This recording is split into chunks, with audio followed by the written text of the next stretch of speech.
दल के तौर पर आगे क्या करेंगे, गठबंधन करेंगे कि अकेले लड़ेंगे, किसके साथ रहेंगे, किसके विरोध में रहेंगे।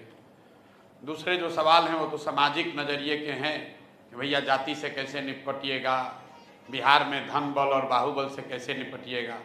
और तीसरा बकेट का जो सवाल है वो बिहार के सुधार को लेकर है कि शिक्षा कैसे सुधरेगी, बच्चों ने पूछा रोजगार कैसे होगा, आपके पास उसका क्या ब्लूप्रिंट है।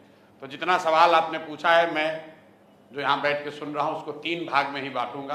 पहला तो बिल्कुल सीधा सवाल है कि भैया दल बनाकर आप किसके साथ रहिएगा, किसके साथ किसके विरोध में रहिएगा। तो स्पष्ट तौर पर बता देता हूँ, सैकड़ों बार बता चुका हूँ कि भैया न दल बनने से पहले, न दल बनने के बाद, न चुनाव से पहले, न चुनाव के बाद, न गठबंधन किया है, न गठबंधन कभी करेंगे। क्योंकि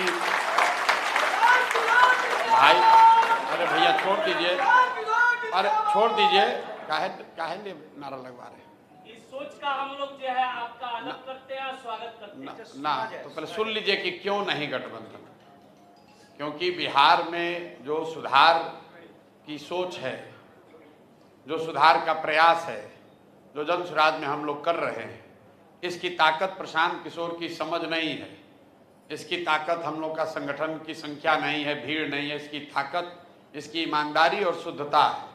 और पिछले 2-2.5 बरस में मैं गांव-गांव में घूमकर मैंने एक ही चीज़ आश्वस्त किया है कि जिस ईमानदारी और शुद्धता को देखकर या उससे प्रभावित होकर आप दल में जुड़ रहे हैं, जब तक मैं इस दल से सक्रिय तौर पर मैं इसको चलाने में, इसके अगुवा में हूँ, तो आप इतना तो इत्मीनान रख सकते हैं कि उस ईमानदारी और शुद्धता में कोई कमी नहीं आएगी। और मेरे आचार विचार प्रयास में ऐसा कुछ भी नहीं होगा जिससे दल से जुड़े होने के नाते दल के पदाधिकारी के तौर पर या दल के साथी कार्यकर्ता के तौर पर आपको कभी शर्मिंदगी नहीं उठानी पड़ेगी कि हम ऐसे दल में हैं जिसका नेता, जिसका विचार रोज बदलता रहता है। संभव है कि आप चुनाव न जीते, संभव है कि आप सबसे बड़े दल न हो, लेकिन हम लोग के आचार विचार व्यवहार में ऐसा कुछ नहीं होगा जिससे कि आपको जन स्वराज से जुड़े होने के कारण लज्जित महसूस करना पड़ेगा। अब मैं आता हूं आपकी आज की सभा पर। इस तरह की सभा हम करीब करीब हर शहर में कर चुके हैं, सिवान में भी किया है, आगे भी करेंगे। और उसकी शुरुआत में ज़्यादातर एक घिसे पिटे स्टेटमेंट से करता हूं कि अपने आप को प्रबुद्ध कहने वाले लोग, हम भी उसमें शामिल हैं, अपने आप को इंटेलेक्चुअल कहने वाले लोग, हम लोगों के लिए ग्रीस के एक बहुत बड़े दार्शनिक थे प्लेटो, उन्होंने एक बहुत अच्छी बात लिखी है कि if you do not participate in democracy be ready to be ruled by your inferiors. मतलब अगर आप राजनीति में भागीदार नहीं बनिएगा तो इस बात के लिए तैयार रहिए कि कोई मूर्ख आदमी राजा बनकर आप पर शासन करेगा। जो बिहार की दुर्दशा है उसके मूल में यही कारण है। इसके मूल में ये कारण नहीं है कि लालू जी ने चलाया, कि नीतीश ने चलाया, कि प्रशांत किशोर आ गए, कि मोदी आ गए।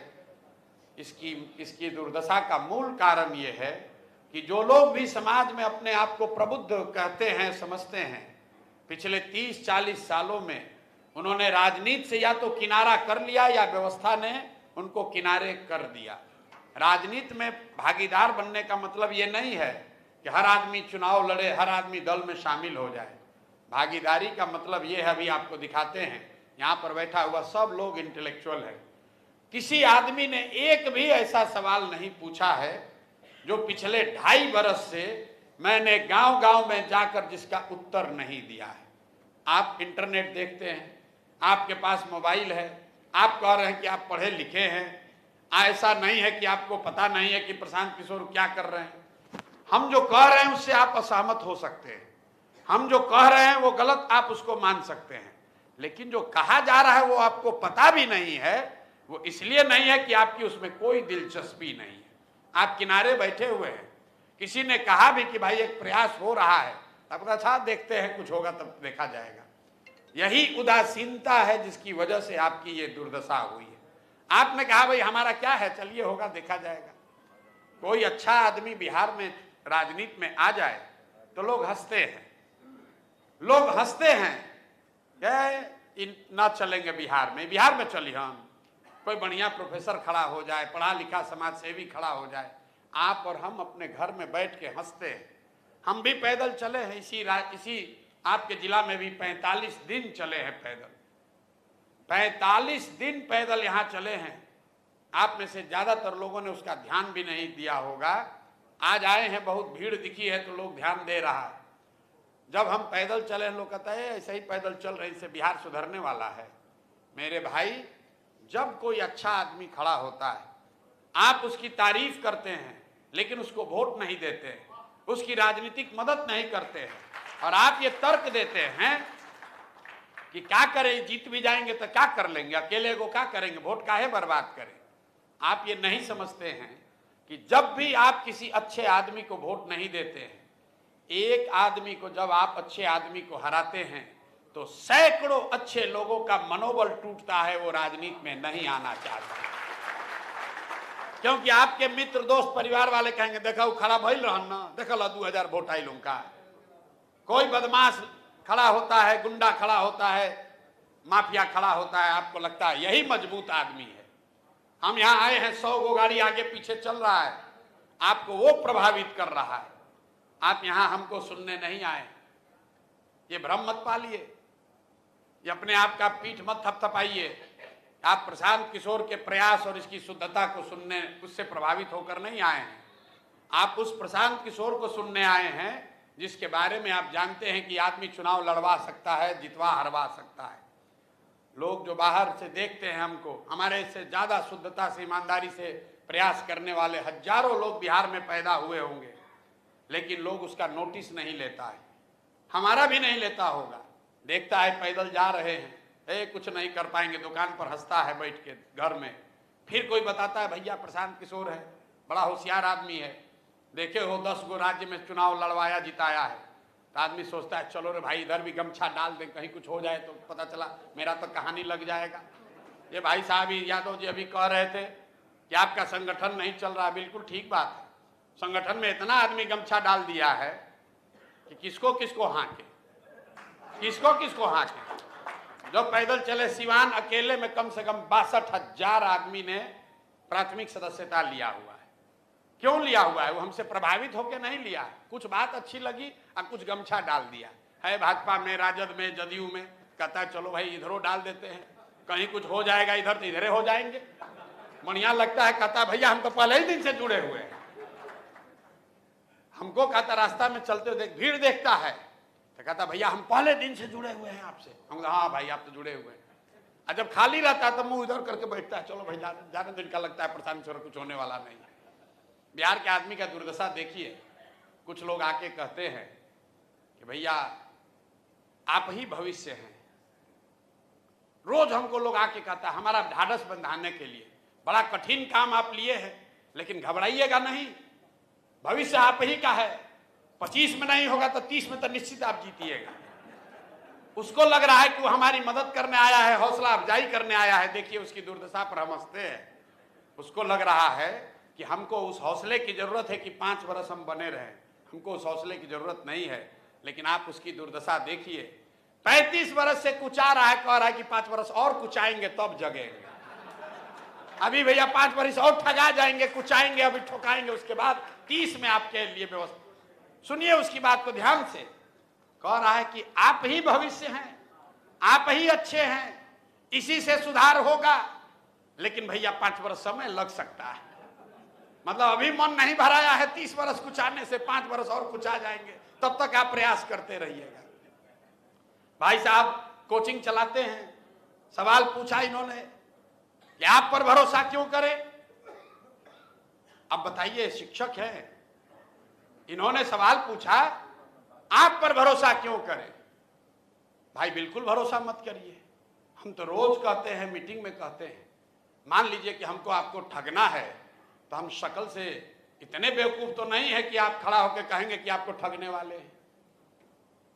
जिसको आपको ठगना है ये थोड़ी कहेगा कि हम आपको ठगने वाले हैं, वो तो यही कहेगा कि बिल्कुल नहीं ठगने वाले। तो इसका उपाय क्या है? उपाय बिल्कुल साफ है। मान लीजिए कि आपको कोई रोग हुआ है, यहाँ डॉक्टर लोग बैठे हुए हैं, चीनी का रोग घर घर है, चीनी का रोग हो गया, आप गए डॉक्टर के पास, डॉक्टर ने दवा ववा दिया, आप सोच के गए हैं कि हमारा रोग ठीक हो जाएगा, तो चीनी रोग तो ठीक होगा नहीं। फिर दूसरे डॉक्टर के पास जाइएगा, फिर तीसरे के पास जाइएगा, अंत में थक के ये डॉक्टर बता देगा कि देखिए ये रोग ठीक होने वाला नहीं है, अंग्रेजी में कहते हैं पैलिएटिव केयर, अब संयम रखिए, चीनी उनी मत खाइए, रसगुल्ला जलेबी मत खाइए, 2 रोटी खाइएगा, एक्सरसाइज कीजिए, जीवन चलता रहेगा। अब आप थक हार के बैठ गए, चलो भाई सही, अब जीवन चलना है, अब चीनी का रोग हो गया है, थोड़ा सा मल के ही रहना पड़ेगा। तब तक मान लीजिए कि कोई आपका लड़का, कोई मित्र दोस्त आ गया, कहा भैया एक नया दवा आया है, बंगलोर में एक नए डॉक्टर आए हैं, अमेरिका से पढ़ के आए हैं, कह रहे हैं कि एक नई दवा आई है जिससे चीनी का रोग ठीक हो जाएगा। कह रहे बचवा जल्दी ले चलो वहीं पर, जल्दी वहीं चल के देखते हैं, इलाज कराते हैं। डॉक्टर के पास आप पहुंचे, डॉक्टर साहब ने कहा कि हाँ दवा तो है, लेकिन कोई गारंटी नहीं है, अभी नई नई दवा आई है, 50% चांस है, ठीक हो भी सकता है, ठीक नहीं भी हो सकता है। क्या कहिए, अगर आप कंसेंट दीजिएगा तो ट्राई करेंगे, तो आप क्या कहिएगा? कोई बात नहीं डॉक्टर साहब, ट्राई कीजिए, 50% चांस है ना ठीक होने का। तो जनसुराज वही नई दवा है। आज जो पीछे का दल है, जो भाजपा है, राजद है, जदयू है, एक्सपायर दवा है, जिसको खा लिए, देख लिए, पचा लिए, कुछ नहीं फायदा हुआ। एगो रोड मिल गया, एगो बत्ती आ गया, इसी पर जीवन चलना है डायबिटीज के तरह। तो आपको तय करना है कि पिटा पिटाए एक्सपायर दवा खाइएगा कि नया दवा खाइएगा जिसमें सुधार हो भी सकता है, नहीं भी हो सकता है। नहीं होगा तो आपको ये कहना चाहिए कि ये नया चीज आया है, इसको हम लोग ट्राई करेंगे, 35 वर्ष से तो ठगाइए रहे, कम से कम 5 वर्ष ट्राई करेंगे, जनसुराजो वाला काम नहीं करेगा तो 5 वर्ष में इसको भी मार के झाड़ू से भगाएंगे। यही उपाय है ना। तो पूछने जाइएगा कि भैया हमको ठगिएगा नहीं ना, अरे भाई हम तो कहबे करेंगे नहीं ठगेंगे, उसका कोई महत्व नहीं है। इस पूरे देश में 5 ऐसे राज्य हैं जहां 1/3 देश की इकोनॉमी है। 5 राज्य ऐसे हैं, 28 में 5 ही राज्य में 30% देश की इकोनॉमी है। 5 राज्य कौन कौन है? केरल, तमिलनाडु, कर्नाटक, आंध्र प्रदेश और तेलंगाना। ये 5 राज्य ही पूरे देश का 1/3 इकोनॉमी वहीं पर है। ये 5 राज्य में अलग अलग भाषा बोली जाती है, अलग अलग दलों की सरकार है, वहां पर भी खूब भ्रष्टाचार है, वहां पर भी इसी देश का संविधान है। उन 5 राज्य में एक चीज कॉमन है जिसकी वजह से वो आगे, वो क्या है? पिछले 78 साल में उन 5 राज्यों में कोई दल, कोई नेता आज तक 10 बरस से ज्यादा शासन नहीं कर पाया है, क्योंकि जनता वहां उसको पलटते रहती है। भैया तुम कर लिए 5 बरस, अब किनारे हटो, दूसरे को मौका देंगे। बिहार यूपी में क्या है? जिसका पकड़ के लटक गए, अब बस अब 30-35 बरस तो जगना ही नहीं है, जगना ही नहीं है। देखिए पीछे पत्रकार साहब ने सवाल किया है हमसे कि आप तो पहले इसी सब दल का मदद किए थे, अब काहे विरोध कर रहे हैं? अरे भाई 2014 के नीतीश कुमार में और 2025 के नीतीश कुमार में आपको फर्क नहीं दिख रहा है? हमारे बाबूजी जब 60 साल के थे तो बहुत बड़े डॉक्टर थे, जब 75 के हो गए, बीमार हो गए, तब उतने बड़े डॉक्टर नहीं रह जाइएगा, दोनों समय आप ही इलाज कराने जाइएगा। भाई 14 के नीतीश कुमार एक कुशल प्रशासक की उनकी छवि थी। 14 के नीतीश कुमार राजनीतिक तौर से पंगु नहीं हुए थे। 14 के नीतीश कुमार वो व्यक्ति थे कि एक रेल दुर्घटना गैसल वेस्ट बंगाल में हुआ तो पद से इस्तीफा दे दिया कि भाई 200 आदमी मरेगा, कैसे इस पद पे रहूंगा। 25 के नीतीश कुमार वो हैं जिनके राज को लोग बता रहे हैं कि ये अधिकारियों का जंगल राज है, इससे बढ़िया तो लालुए वाला राज था। आज के नीतीश कुमार वो नेता हैं जो चुनाव हार गए हैं। 243 में खाली 42 को विधायक है, तो कभी लालू को ललटेन पर लटक के, तो कभी कमल के फूल पर बैठ के कुर्सी पर चिपके हुए। और सबसे बड़ी बात कि वो नीतीश कुमार हैं जिनकी मानवीय संवेदना मर गई है। जब 200 आदमी रेल दुर्घटना में मरा, पद छोड़ दिए। कोविड में आपने देखा लाखों लोग पैदल चल के आए, पूरे देश पर संकट था, लेकिन जितना संकट बिहार के लोगों पर आया उतना संकट देश में कहीं नहीं किसी पर आया। और 1-1.5 महीना ये आदमी अपने बंगले से बाहर नहीं निकला। आज देखते हैं, आप सुनते हैं यहीं बगल छपरा में 100 से ज्यादा लोग शराब, जहरीली शराब पीकर मर गए। ये आदमी पॉकेट में हाथ डालकर हंस रहा है कि जो पिएगा वो मरेगा। तो इनकी मानवीय संवेदना भी मर गई है। और सबसे बड़ी बात, लोकतंत्र आपको क्या सिखाता है? चुनाव 5 वर्ष पर क्यों होता है भाई? 10 वर्ष पर भी हो सकता था, 3 वर्ष पर भी हो सकता था। चुनाव 5 वर्ष पर क्यों होता है? क्योंकि लोकतंत्र ये आपको सिखाता है, जो बात आपने कही कि कोई भी बात कहेगा वो आपको धोखा कर सकता है। तो जिस नेता पर, जिस दल पर, जिस विचारधारा पर भी आपका भरोसा हो, उसके साथ जुड़िए, उसको वोट दीजिए, उसकी मदद कीजिए। लेकिन वो वोट, वो भरोसा 5 वर्ष का है, जीवन भर की बंधुआ मजदूरी नहीं है। अगर आपका बात मान लें तो आपने 14 में वोट दे दिया, तब तो जीवन भर चुनाव का जरूरत क्या है? एक बार आप जब तक जिएंगे वही रहेंगे। नहीं, लोकतंत्र ये कहता है कि जितनी मजबूती से उनकी मदद की थी, अगर आपके साथ धोखा किया, आपके आशा अनुरूप उसने काम नहीं किया, उस सरकार ने, उस व्यक्ति ने, तो नागरिक होने के नाते आपकी जिम्मेवारी है कि जितना मजबूती से उनका मदद किए थे, उतनी ही मजबूती से उसका विरोध भी होना चाहिए। इसलिए उनका विरोध कर रहे हैं।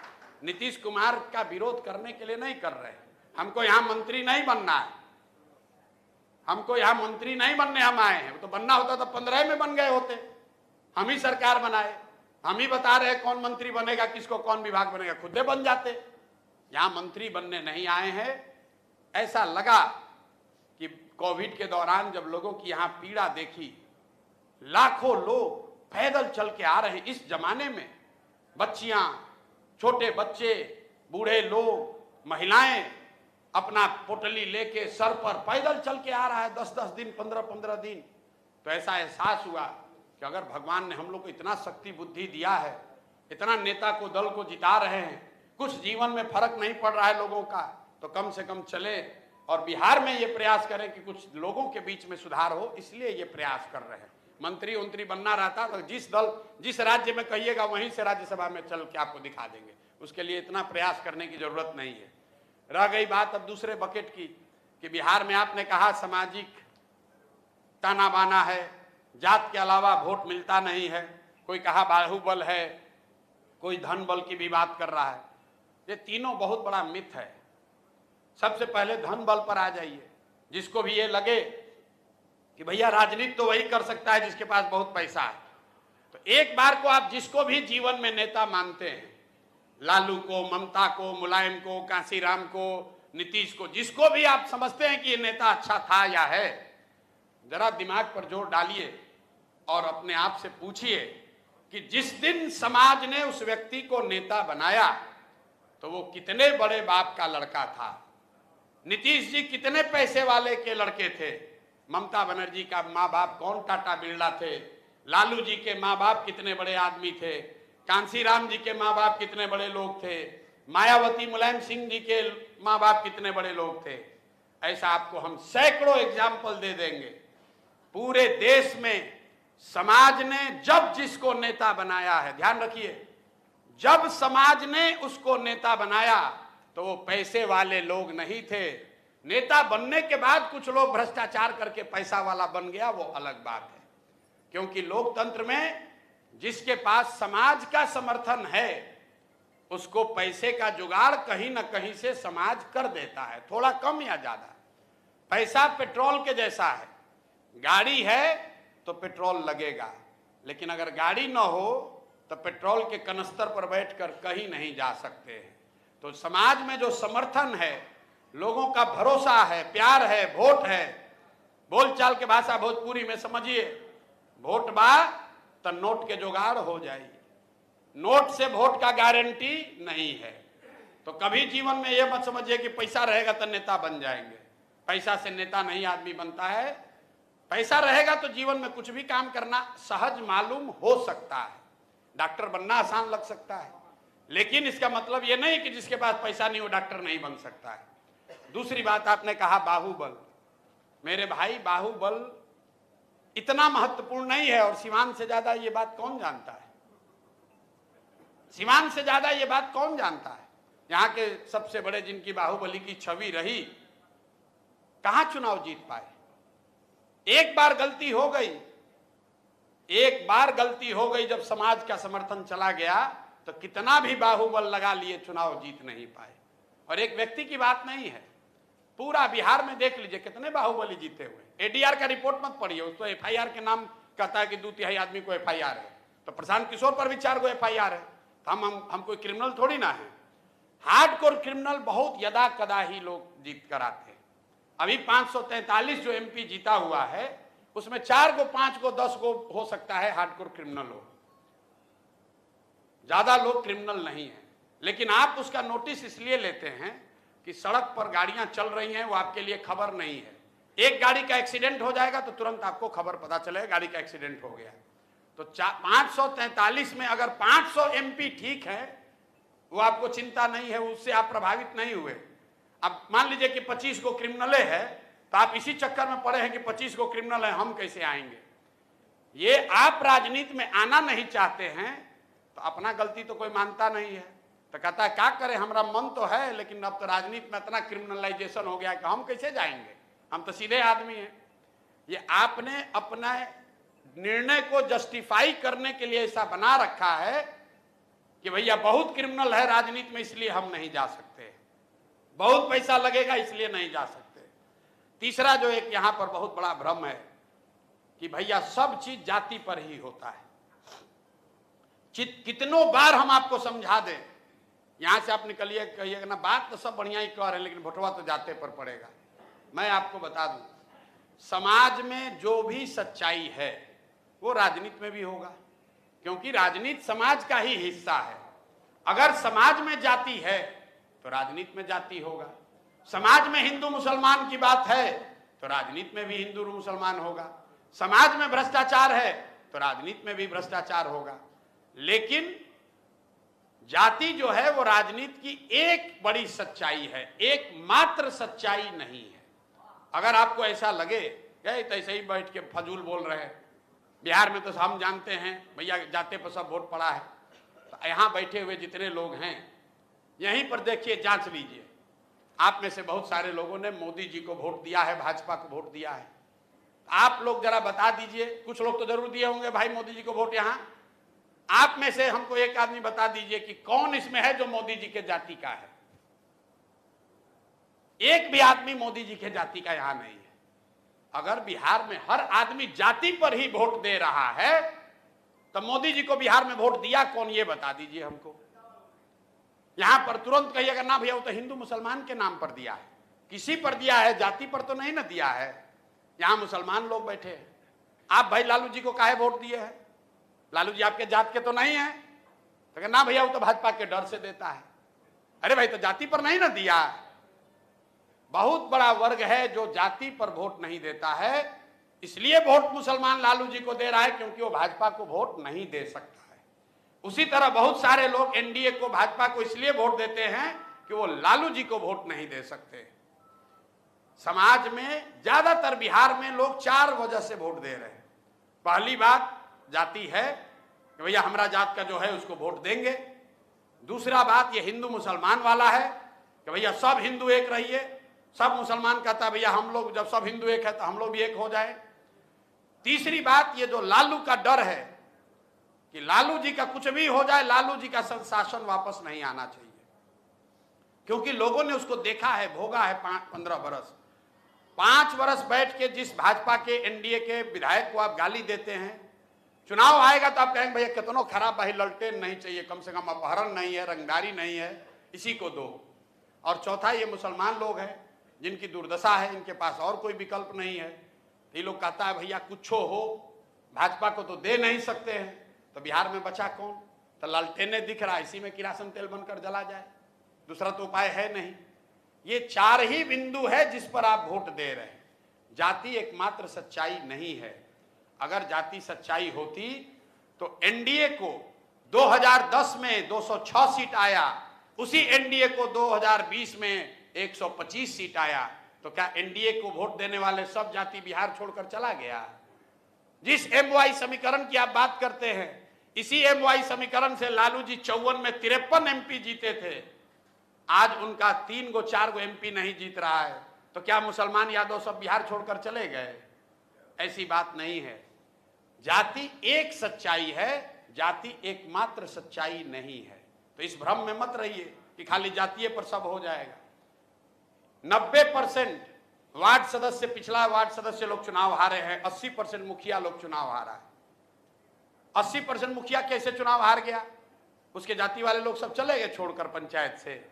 उसके पास तो पैसा भी था, मुखिया है तो बाहुबल भी नए के मुकाबले ज्यादा होगा, और जाति का समीकरण भी पहले से उसके पक्ष में था, लेकिन फिर भी 80% मुखिया चुनाव हारा है। विधायकी में, एमपी में ये परिवर्तन कम दिखता है क्योंकि आपके पास विकल्प नहीं है। मुखिया जी लोग को जाके देखिए, वार्ड सदस्य को देखिए, कितना बड़ी संख्या में लोग चुनाव हारे हैं। नए नए लोगों को लोगों ने चुनाव जिताया है। जिस बिहार को लोग समझता है कि यहाँ तो सब जातीय पर होता है, सब पहले ही से फिक्स है, वहां पर लोग हारे हैं। अब आप आ जाइए जनसुराज क्या करेगा, तो लंबा चौड़ा कोई बात नहीं करेंगे, रात हो गया है, आपको खाना भी खाना है।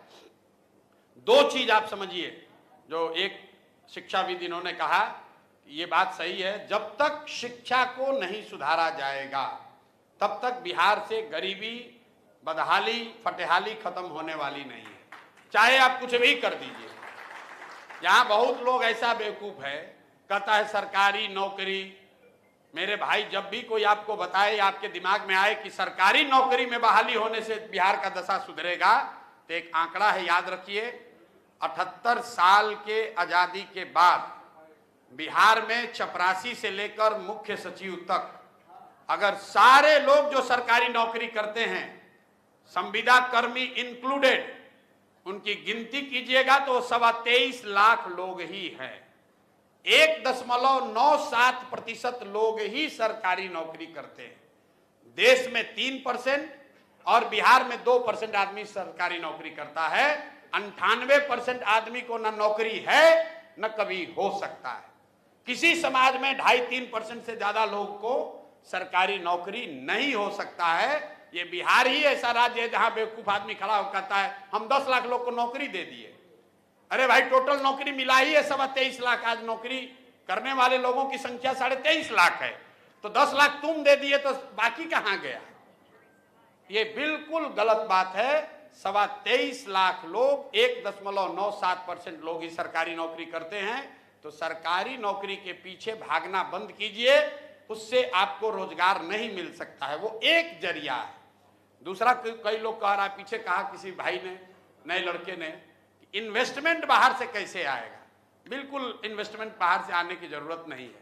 बाहर से इन्वेस्टमेंट आने से 5,000 करोड़ रुपया लगाकर कोई चीनी मिल लगा देगा, उससे बिहार के लोगों को रोजगार नहीं मिल सकता है। कितना आदमी को चीनी मिल में रोजगार मिल जाएगा? 500, 1000, 5000, 10,000, 20,000। रोजगार अगर चाहिए तो यहां पर समाज में पूंजी की उपलब्धता होनी चाहिए, लोगों के पास स्वरोजगार के लिए पैसा होना चाहिए। तो जो जन स्वराज का मॉडल है, पूंजी आता कहां से है इसको समझिए। समाज में पूंजी, अभी 5 मिनट आपका दिमाग थोड़ा प्रेशर में आएगा, लेकिन उसको समझिए। पूंजी आता कहां से है? पूंजी के 2 ही स्रोत हैं। एक, जो आप पैसा कमाते हैं, खर्च के बाद जो बच गया वो आपका पूंजी है। और दूसरा, जो आप कर्ज लेते हैं। आप लोग यहां आए हैं, गाड़ी से आए होंगे, मोटरसाइकिल से, कार से। ज्यादातर लोगों ने उसका डाउन पेमेंट किया होगा 20,000, 40,000, 50,000, 1 लाख, और बाकी पैसा आपने बैंक से कर्ज लिया है, EMI देते हैं, घर बनाने के लिए, गाड़ी खरीदने के लिए, बिजनेस रोजगार करने के लिए। तो पूंजी के 2 स्रोत हैं, एक आपकी अपनी कमाई से बचा हुआ पैसा, और दूसरा जो बैंकों से आपको ऋण मिलता है। बिहार में ये दोनों स्रोत बंद है। बिहार में प्रति व्यक्ति आय इतना कम है, 100 में 80 आदमी आज दिन में 100 रुपया भी नहीं कमाता है। ये कई लोगों को लगता है भैया ये कैसे है, मजदूरी तो 300 रुपया है।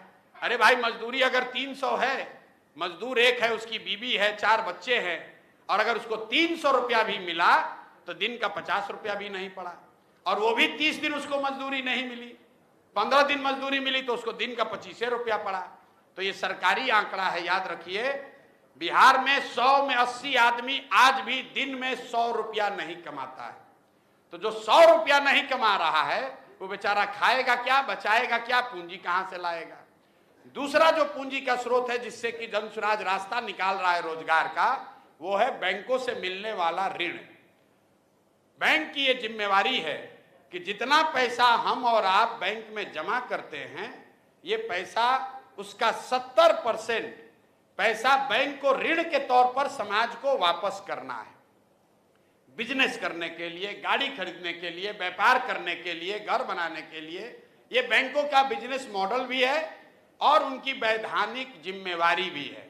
इसको रिजर्व बैंक ऑफ इंडिया 15 दिन पर एक आंकड़ा जारी करता है जिसको कहते हैं CD ratio, credit deposit ratio. मतलब कितना पैसा हमने अपने बैंक में जमा किया और उसके एवज में बैंक ने कितना रुपया वापस समाज को दिया। तो पूरे देश में अभी सीडी रेशियो है 74%। मतलब 100 रुपया अगर भारत के लोगों ने बैंक में जमा किया, 74 रुपया बैंक ने ऋण के तौर पर दिया। बिहार में 1990 से लेकर पिछले साल तक सीडी रेशियो है 40%। मतलब हम और आप जो पैसा बैंक में जमा किए वो 60 रुपया बैंक बाहर भेज दिया, 40 रुपया ही यहां ऋण के तौर पर दिया। पिछले वित्तीय वर्ष में बिहार की गरीब जनता ने, हमने आपने बिहार में बैंकों में कितना पैसा जमा किया? 4,21,000 करोड़। 4,21,000 करोड़ रुपया बिहार में लोगों ने बैंकों में जमा किया। 40% सीडी रेशियो होने की वजह से बैंकों ने 1,61,000 करोड़ रुपया ऋण के तौर पर दिया। बाकी पैसा कहां गया? बाकी पैसा बैंकों ने उठाकर उन राज्यों में भेज दिया जहां पर इन्वेस्टमेंट हो रहा है, बिजनेस व्यापार हो रहा है। तो गुजरात में, कर्नाटक में, आंध्र प्रदेश में, तमिलनाडु में, केरल में, तेलंगाना में सीडी रेशियो है 90, 95, 105, 110।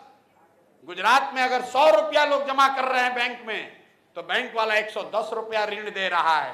तो 1990 से लेकर पिछले वित्तीय वर्ष तक बिहार से बैंकों ने 26,35,000 करोड़ रुपया, याद रखिए कोई दूसरा नहीं बताएगा आपको, 26,35,000 करोड़ रुपया बिहार के बैंकों ने आपका हमारा यहां से दूसरे राज्य में ट्रांसफर कर दिया। अब किसी से पूछिएगा भैया ये तो हम सुने ही नहीं थे, ये क्या होता है, ये सीडी रेशियो क्या होता है? तो जनसुराज ने कहा है कि अगर श्रम का पलायन रोकना है तो सबसे पहले यहां पूंजी का पलायन रोकना होगा। जब पूंजी का पलायन रोकोगे तो बुद्धि का पलायन अपने आप रुक जाएगा, और बुद्धि का पलायन रुकेगा तो श्रम का पलायन रुकना ही रुकना है। मान लीजिए ये होटल बना है, जिस किसी ने भी बनाया होगा उसके पास ये होटल बनाने का पूरा पैसा नहीं होगा। 1 करोड़ रुपया अपना लगाया होगा, 10 करोड़ रुपया लोन लिया है। अगर 10 करोड़ रुपया बैंक लोन न दे तो ये होटल नहीं बनेगा। अगर ये होटल बना है तो 25 आदमी को रोजगार मिला है, यहाँ इन्वेस्टमेंट हुआ है, यहाँ पर लोग आकर रेस्टोरेंट में खाएंगे, उससे सरकार का रेवेन्यू बढ़ेगा। तो जनसुराज ये कह रहा है कि पहले 1 साल में हम पलायन रोक देंगे। कई बार लोग कहता भैया कैसे होगा? बिल्कुल होगा, क्योंकि ये बैंकों की मनमर्जी नहीं है कि कितना पैसा देंगे। आपके ध्यान के लिए बता दें, देश के लेवल पे प्रधानमंत्री के अध्यक्षता में ये कमेटी होती है जो सीडी रेशियो का मूल्यांकन करती है, उस पर नजर रखती है। प्रधानमंत्री के चेयरमैनशिप में 15 दिन पर यह तय देखा जाता है कि सीडी रेशियो ऊपर गया कि नीचे गया। बिहार में मुख्यमंत्री के स्तर पर, राज्यों में मुख्यमंत्री उस कमेटी के चेयरमैन होते हैं, लेकिन जैसे बिहार में टीचर नहीं बात सुन रहा है, सीओ बीडीओ नहीं, डॉक्टर नीतीश कुमार का बात नहीं सुन रहा है, वैसे बैंकर भी बात नहीं सुन रहा है। तो अगर पूंजी का पलायन रोक दिया जाए तो पलायन रोकने में एक बहुत बड़ी सफलता मिल सकती है, बहुत बड़े स्तर पर स्वरोजगार पैदा होगा। दूसरा रोजगार के लिए हम लोग ये कह रहे हैं कि मनरेगा को कृषि से जोड़ दिया जाएगा। जो आदमी भी अभी धान गेहूं का खेती कर रहा है उसको हम लोग कह रहे हैं कि अगर तुम मसाले की खेती करोगे, नगदी फसल की खेती करोगे, प्याज उगाइएगा, लहसुन उगाइएगा, आलू उगाइएगा, मसाला उगाइएगा, तो आपको मनरेगा के तहत मजदूर फ्री में दिए जाएंगे। इसका फायदा क्या होगा कि एक तरफ जो मनरेगा में चोरी हो रही है वो बंद हो जाएगा, और बहुत बड़े पैमाने पर लोग धान गेहूं को छोड़कर उन फसलों की खेती करेंगे जहां आधे एकड़ 1 एकड़ में आमदनी आपको ज्यादा हो, और वो मुफ्त में चूंकि आपको मजदूर मिलेंगे तो आप वो रिस्क लेना चाहेंगे। अभी आप सोचते हैं कि भैया मसाला खेती करेंगे तो लोग कहता भैया मजदूरें नहीं मिल रहा है। तो जितने कृषि आधारित पलायन हो रहा है, जो पंजाब हरियाणा में कृषि मजदूर जा रहे हैं वो इससे रुक जाएगा, और इसमें 1 रुपया भी सरकार का खर्च नहीं है। इसलिए नहीं खर्च है कि मनरेगा का पैसा केंद्र सरकार से मिलता है। पिछले साल हम लोग के पास स्कीम नहीं होने से 39% ही मनरेगा का यूटिलाइजेशन है। मतलब 100 रुपया हम लोग दिल्ली से ला सकते थे तो सिर्फ 39 रुपया ही लेकर आए। 60 रुपया तो दिल्ली में ही सरेंडर कर दिया, क्योंकि बिहार सरकार के पास प्रोजेक्ट ही नहीं था जहां मनरेगा का पैसे का यूटिलाइजेशन हो। और तीसरी बात जो हम लोग कह रहे हैं रोजगार के लिए, इंटरेस्ट सबवेंशन स्कीम, मतलब ब्याज दर को कम करना। जो सोसाइटी है बिहार में, ये गुजरात जैसी नहीं। हम लोग बिजनेस धंधा नहीं करना चाहते हैं, लोग बहुत डरता है पैसा कर्ज लेने में। उसका एक बड़ा वजह है कि भैया ब्याज बहुत लगता है। तो हम लोग ये कह रहे हैं कि आपको अगर बिजनेस व्यापार करना है, रोजी रोजगार करना है, तो सिर्फ 4% ब्याज पर, 4 रुपया ब्याज पर सालाना आपको कर्ज सरकार की बैंकों से दिलाया जाएगा। ये क्यों कहा जा रहा है? क्योंकि अगर आपको 4% ब्याज पर पैसा मिलने लगे तो बहुत सारे ऐसे लोग हैं जो बिजनेस धंधा करना चाहते हैं, उनका हिम्मत बढ़ेगा। और 6% पैसा, मतलब अगर 1 लाख करोड़ रुपया का लोन हमको दिलवाना हो बिहार के लोगों को, तो सरकारी खर्चा सिर्फ आएगा 6,000 करोड़ रुपया। 4,000 करोड़ रुपया इंटरेस्ट का आप दीजिएगा, 6,000 करोड़ रुपया सरकार देगी, और 6,000 करोड़ रुपया से लोगों को 1 लाख करोड़ रुपया बिजनेस व्यापार करने के लिए मिल जाएगा। तो रोजगार के लिए हम लोग 3 काम बता रहे हैं। पूंजी का पलायन 3 महीने के अंदर रोकना है, हर हालत में रोकना है। बैंकों को 70% लोन देने के लिए मजबूर करना है, डरा कर नहीं। अगर उसका फ्रेमवर्क ठीक कर दीजिएगा, बैंकों के साथ मिलकर काम कीजिएगा, तो बैंक वाला पैसा देगा। जब बैंक वाला पैसा देगा तो अपने आप यहां पर इन्वेस्टमेंट होगा, घर बनेंगे, गाड़ियां खरीदी जाएंगी, लोग छोटा मोटा रोजी रोजगार शुरू करेंगे, उसी से बेरोजगारी और पलायन रुकेगा। गांव देहात के भाषा में समझिए, मान लीजिए कि आपको बाल काटने आता है, आपके पास 20,000 रुपया है, आप बढ़हरिया में आपका घर है, आप आए सिवान में, भैया एगो सैलून खोलेंगे। आप सैलून खोलने आए, पता चला कि 1.5 लाख रुपया लगेगा, पैसा तो है नहीं। आप जाइएगा बैंक में लोन लेने, बैंक से अगर सुलभ ऋण उपलब्ध नहीं है तो आप क्या कीजिएगा? भैया हम तो खोल नहीं सकते हैं। अब वो 20,000 रुपया का आप क्या कीजिएगा? 5,000 रुपया परिवार को दीजिएगा, 10-15 हजार रुपया से 2,000 रुपया का ट्रेन का टिकट कटाइएगा। बॉम्बे जाइएगा, वहां खोली वाले को 5,000 रुपया दीजिएगा, 2-4-5 हजार रुपया नौकरी के दलाल को दीजिएगा, तो जो 20,000 पूंजी था वो भी खत्म। यहां आप रोजगार कर नहीं पाए, बॉम्बे में जाकर मजदूर बन गए।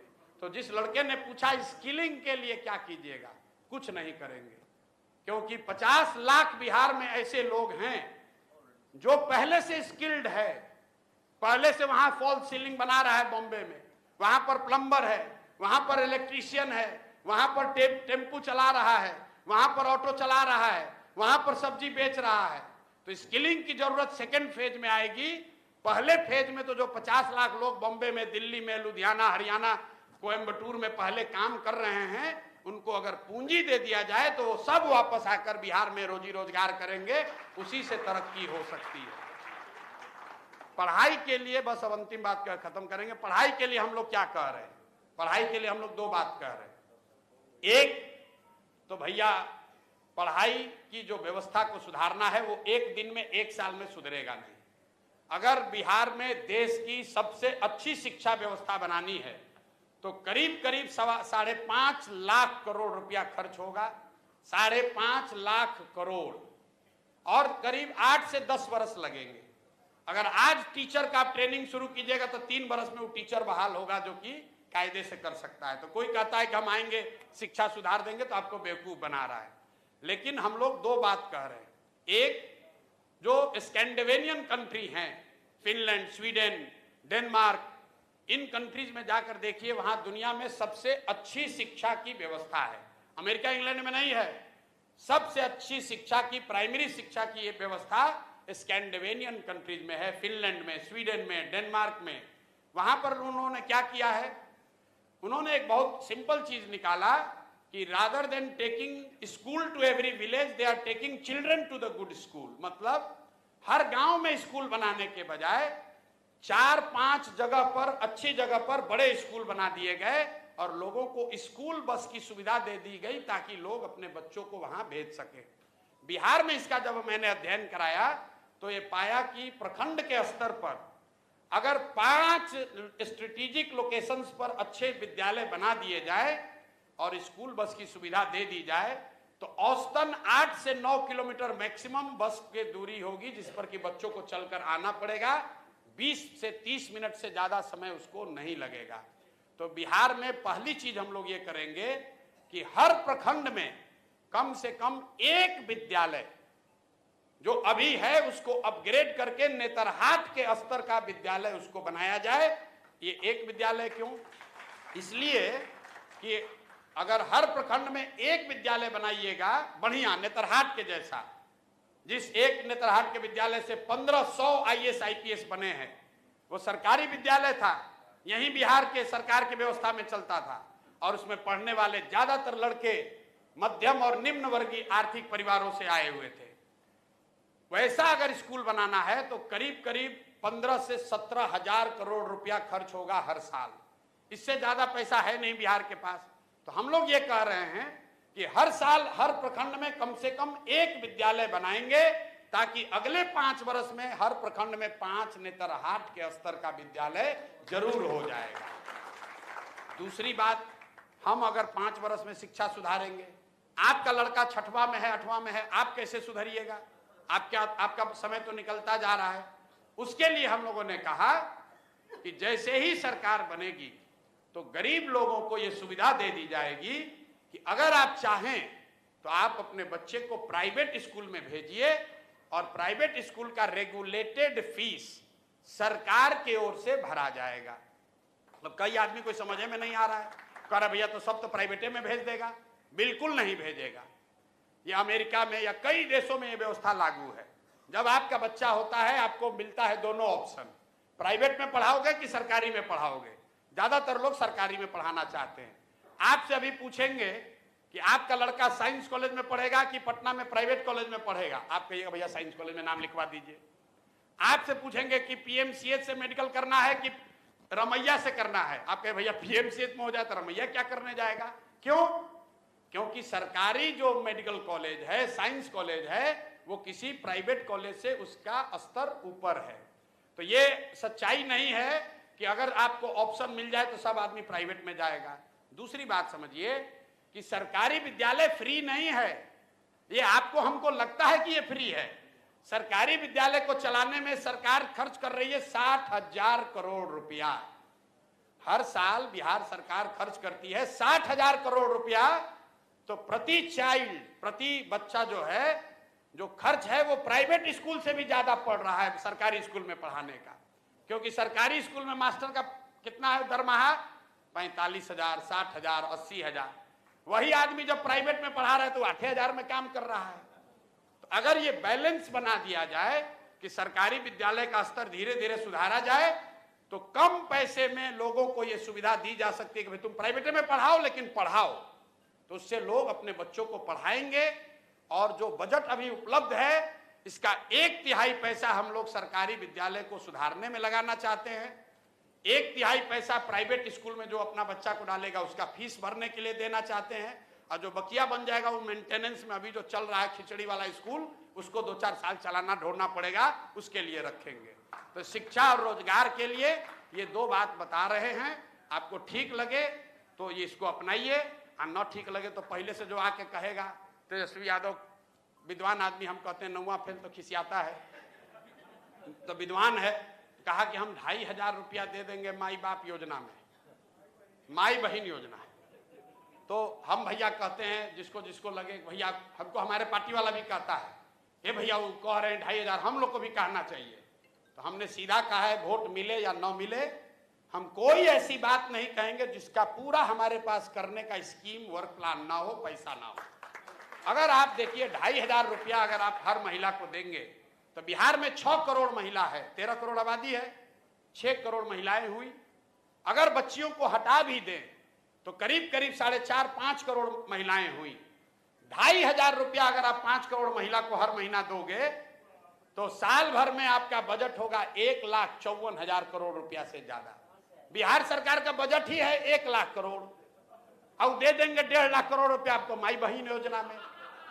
और आप लोग कह रहे हैं और आप लोग वोट दे दीजिएगा और देने के बाद कहिएगा देखिए तो वादा खिलाफी कर दिया। अरे भाई वो तो पहले ही कहा था कि वादा खिलाफी करेंगे। 100 रुपया जेब में है, कह रहा है 150 रुपया दे देंगे, तो आपको इस समझ में नहीं आ रहा है।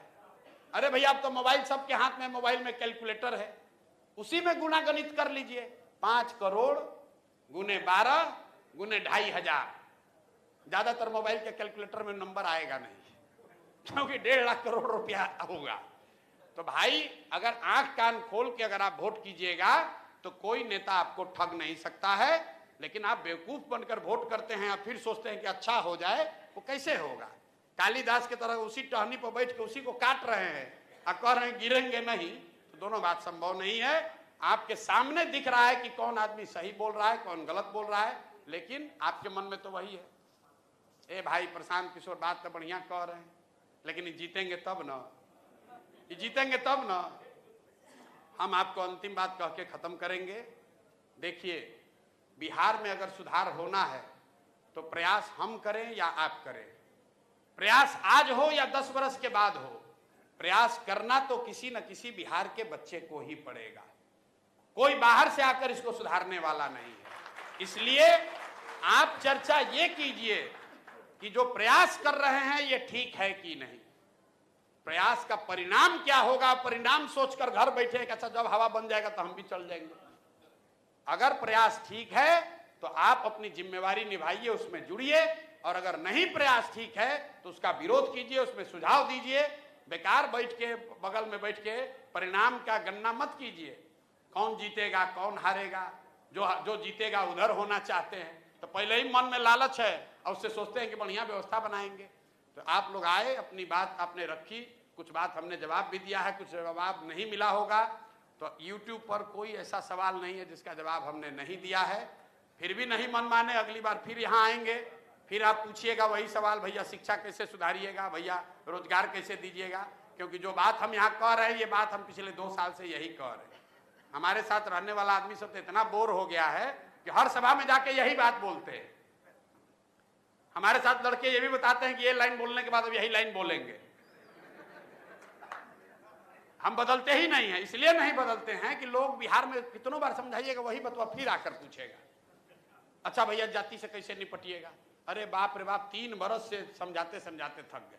मानना तो तुमको है नहीं भाई, लेकिन लोग सोचते हैं अच्छा देखो ना, जाते हैं ना प्रशांत किशोर के आज ठिकाने लगा देंगे, तैयारी करके जा रहे हैं। लोग सोचता है कि ऐसा सवाल पूछेंगे ना, बड़ा होशियार बन रहे हैं। अभी जाके पूछते हैं कैसे रोजगार दे दीजिएगा, यहाँ सुन लिया फिर भुला गया, फिर भुला गया, हम जो बोले भुला गया, फिर जाएगा अगले मीटिंग में क्या, अच्छा देखो ना प्रधान जी का कैसे इनका नशा ढीला करते हैं, कैसे भी ये भ्रष्टाचार रोक दीजिएगा बताइए। तो फिर बताएंगे, फिर अगला बार आएगा फिर वही सवाल पूछेगा। तो मेरे भाई हमको फिक्स करने के चक्कर में मत पड़िए। अपना और अपने बच्चों का भविष्य सुधारना है, बिहार को सुधारना है, तो हमको आपको सबको लगना पड़ेगा। एक समय आता है जब आप सवाल करना बंद कीजिए, भरोसा करके आगे बढ़िए, अपने अनुभव पर, अपने प्रयास पर, और भरोसा करके आगे। नहीं ठीक लगेगा तो 5 वर्ष में फिर हटा दीजिएगा। ऐसा तो है नहीं कि जनसुराज कोई 20 वर्ष के लिए आएगा। जब 35 वर्ष इतना भ्रष्ट और गलत सरकार के बाद आपका जिंदगी चल रहा है, तब 5 वर्ष जनसुराज इससे खराब तो नहीं होगा। अगर इससे खराब भी होगा तो चलिए इसको हटा दीजिएगा। बहुत बहुत धन्यवाद।